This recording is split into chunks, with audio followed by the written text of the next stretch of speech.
Viral nga at pinag-uusapan ngayon sa social media ang pag-guest nila Dingdong Dantes at Miss Charo Santos sa It's Showtime dahil may movie silang ipinopromote. Hindi ito ang kauna-unahan na nag-guest sila Dingdong Dantes o si Dingdong Dantes sa It's Showtime dahil nag-guest na din siya before kasama si Marian Rivera pero wala doon ang dati niyang kasintahan na si Karil. Marami nagsasabi na alam daw kaya ni Karil ba na may guest ngayon si Dingdong? Baka naman hindi daw alam kaya hindi ito naka-absent at nandun siya talaga. Or baka it's about time na rin na matapos ang kanilang breakup noon ay handa na rin si Karil na makita ang kanyang dating nobyo. Actually, matagal din si Dingdong Dantes at Karil. At talaga namang ang kanilang love team sa Encantadia ay sobrang hinangaan at kinakiligan. Makikita rin sa nasabing video na hindi naman nagkaroon ng kwentuhan o usapan sila Karil at Dingdong at tila nirespeto ito ng mga It's Showtime host. Kadalasan sa Showtime, lagi silang tila nanunukso.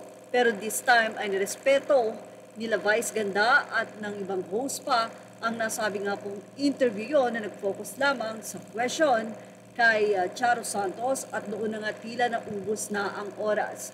Makikita na ang respeto ni Vice Ganda at ni Miss Charo Santos kay Karil dahil sa partner na rin ito na si Kael at pareho na nga maganda ang buhay ng dalawa at masaya sa kanilang pamilya. Ganon din naman si Dingdong Dantes sa asawa niyang si Marian Rivera. Pero hindi nga daw maikakaila ang naging reaksyon ng mga netizen ang kanilang pagtili matapos nga na makita na magkasama sila Dingdong at Karil sa isang frame. Although hindi nag-usap ang dalawa pero makikita na tila medyo awkward kila Karil at Dingdong.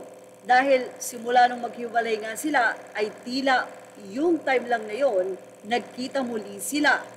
At nakita nga natin na medyo parang nahihiya si Karil at simple lang siya pangiti-ngiti, ganun din naman si Dingdong.